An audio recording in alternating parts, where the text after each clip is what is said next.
Assalamualaikum warahmatullahi wabarakatuh. Halo teman-teman, selamat pagi. Bagaimana nih kabar kalian semua? Semoga baik-baik aja ya. Pasti kalian bertanya-tanya, untuk apa sih saya membuat video ini? Oh ya, sebelumnya kita perkenalkan diri dulu yuk.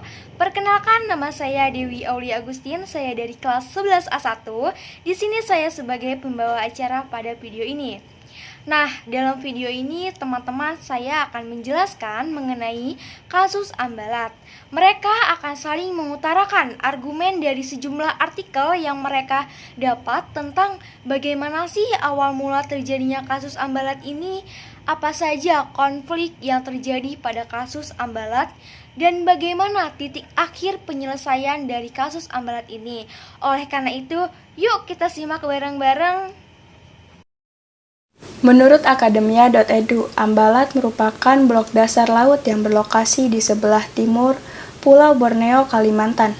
Konflik Blok Ambalat merupakan konflik antara negara Indonesia dengan Malaysia yang merebutkan klaim atas perairan di wilayah Sulawesi yang menyimpan kekayaan minyak yang cukup besar. Permasalahan utama di Blok Ambalat adalah karena adanya tumpang tindih kebijakan terhadap pemberian konsesi dan eksploitasi pada ladang minyak dan gas yang berada di wilayah tersebut. Pada bulan Februari 2005, hubungan Indonesia dan Malaysia mengalami ketegangan karena sengketa kepemilikan atas blok dasar laut yang disebut oleh Indonesia sebagai Blok Ambalat.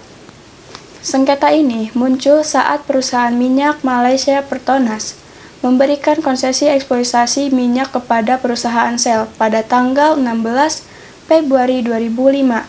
Sementara itu, Indonesia sudah memberikan konsesi untuk wilayah dasar laut yang sama kepada Yunosa pada tanggal 12 Desember 2004. Penyelesaian kasus Ambalat, yaitu yang pertama, mengadakan perundingan dengan kedua negara. Lalu yang kedua, mediasi, yaitu bentuk penyelesaian dengan melibatkan pihak ketiga. Lalu yang ketiga, mendirikan lembaga yang bersifat terbuka agar negara di dunia ikut menyelesaikan kasus Ambalat. Artikel Rizky Rahman Blogspot yang berjudul Sengketa Internasional Ambalat yang dirilis pada tanggal 21 April 2013, penyelesaian sengketa Blok Ambalat bisa memakan waktu cukup lama. Bahkan, Hasan Wirajuda, Menteri Luar Negeri, mengatakan penyelesaian sengketa antara Republik Indonesia dan Malaysia ini bisa memakan waktu sampai puluhan tahun. Ini diungkapkannya saat menjadi pembicara dalam kuliah tamu perundingan batas wilayah maritim dengan negara tetangga di Fakultas Hukum. Dalam siaran pers Humas Unair yang diterima Surabaya Net, Menlu membandingkan dengan kasus sengketa Republik Indonesia dan Vietnam. Kasus tersebut adalah sengketa batas landas Komite Blok di perairan antara Pulau Kalimantan dengan Vietnam di daratan Asia Tenggara.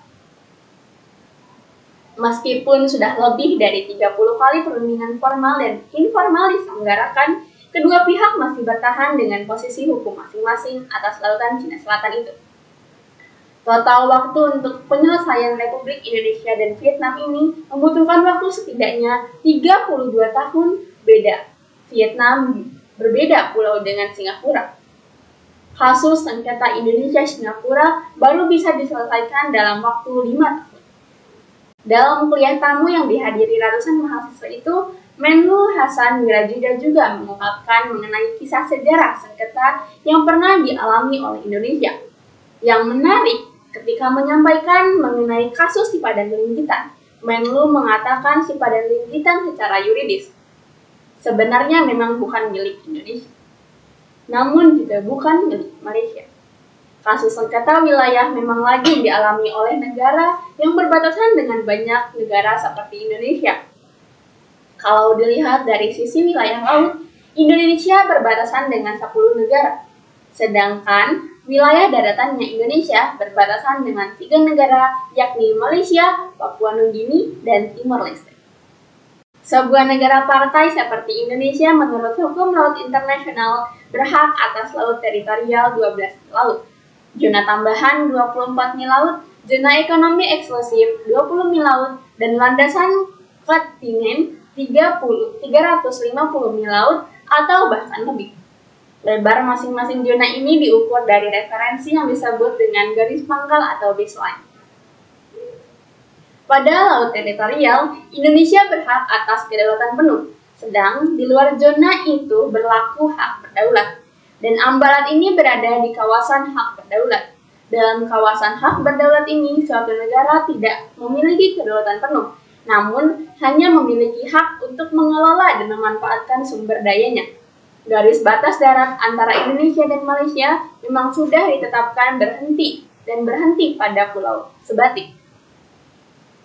Namun idealnya, garis tersebut diteruskan ke arah laut sebelah timur sebagai batas maritim yang harus disepakati kedua belah pihak. Garis ini yang belum ada dan kini sedang dirundingkan karena Ambalat berada di garis tersebut. Saat ini, tutur Hasan Wirajuda. Pihaknya sudah melakukan 13 kali perundingan dan kini tengah bersiap untuk memasuki perundingan yang ke-14. Ia paham ekspektasi masyarakat terhadap penyelesaian Ambalat begitu besar. Namun, ia meminta agar masyarakat lebih bersabar. Selanjutnya, dilansir dari cnnindonesia.com. Ada satu titik tambang di Ambalat yang menyimpan cadangan potensial 764 juta barel minyak dan 1,4 triliun kaki kubik gas. Itu baru sebagian kecil sebab Ambalat memiliki titik tambang tak kurang dari 9. Kandungan minyak dan gas di sana disebut dapat dimanfaatkan hingga 30 tahun. Suatu keuntungan besar bagi negara manapun yang menguasai Ambalat. Sejak 1979, Malaysia sudah mengincar Ambalat ketika negeri itu memasukkan Pulau Sipadan dan Likitan yang berada di perairan Ambalat sebagai titik pengukuran zona ekonomi eksklusif mereka. Dalam peta itu, Ambalat pun diklaim milik Malaysia, memancing protes dari Indonesia. Indonesia tegas menyatakan Ambalat sebagai bagian dari wilayahnya, sebab dari segi historis, Ambalat merupakan wilayah Kesultanan Bulungan di Kalimantan Timur yang jelas masuk Indonesia, terlebih berdasarkan Konvensi Hukum Laut Perserikatan Bangsa-Bangsa yang telah diratifikasi Republik Indonesia dan tercantum pada Undang-Undang Nomor 17 Tahun 1984. Ambalat diakui dunia sebagai milik Indonesia. Meski demikian, kapal perang dan pesawat tempur Malaysia tetap sering warawiri di Ambalat. Pada 2005, bahkan sempat terjadi ketegangan serius di Ambalat. Saat itu, Angkatan Laut Republik Indonesia dan Malaysia sama-sama dalam kondisi siap tempur. Selanjutnya, dilansir dari cnnindonesia.com, pemerintah Indonesia dituntut untuk terus mempertahankan eksistensinya di kawasan Ambalat agar blok laut itu tidak dicaplok oleh Malaysia. Menurut pengamat pertahanan nasional dari Universitas Indonesia, Edi Prasetyono, setidaknya ada 2 cara yang bisa dilakukan Indonesia agar blok Ambalat tak lepas. Pertama, kata Edi, dari kacamata diplomasi, pemerintah Indonesia harus lebih tegas dalam melakukan negosiasi berdasarkan prinsip-prinsip internasional. Jangan beri kesan kita lemah dalam berdiplomasi, dan Indonesia jangan mau mengalah, ucap Edi kepada CNN Indonesia Rabu 17 Juni. Edi menyatakan pemerintah Indonesia dalam memandang wilayah yang menjadi sengketa harus berpikir secara jangka panjang. Contohnya pada kasus Sipadan Likitan dan Timur Timur yang lepas dari Indonesia karena salah langkah dari pemerintah, yaitu tergesa-gesa. Cara lain dalam berjuang memperebutkan wilayah yang bersengketa, khususnya Ambalat, Indonesia harus membangun kekuatan pertahanan di semua lokasi yang menjadi sengketa, mulai dari perairan Sulawesi, Sabang, Natuna, dan lainnya. Jadi tegas Edi, kekuatan diplomasi Indonesia harus ditunjang dan kekuatan secara nyata di lapangan dengan membangun pertahanan di lokasi-lokasi yang rawan dan strategis.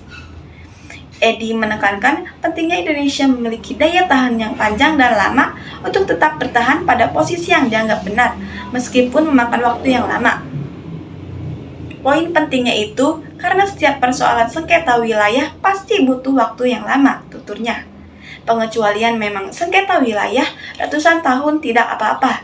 Yang penting pemerintah punya komitmen dan konsisten. Tak cukup hanya itu, Edi menambahkan pemerintah juga harus menggalang partisipasi seluruh masyarakat, termasuk kalangan internasional, yang didasari dengan argumentasi yang kuat bahwa wilayah tersebut milik Indonesia, yang bisa dilakukan melalui seminar-seminar dan media sosial lainnya.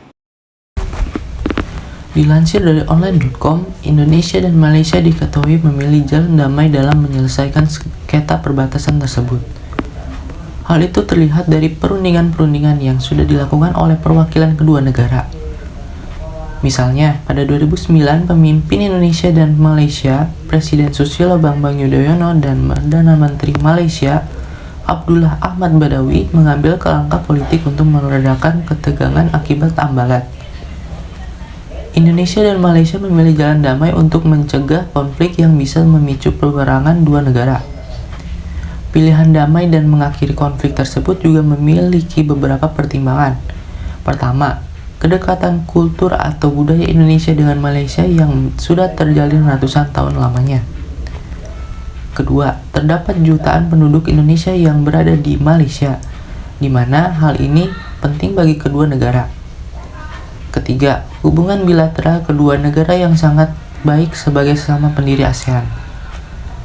Meski demikian, Indonesia tetap meyakini Ambalat merupakan kelanjutan alamiah dari pelempeng benua Kalimantan. Nah, gimana nih teman-teman? Udah pada ngerti belum dari apa yang disampaikan oleh teman-teman saya mengenai kasus Ambalat ini?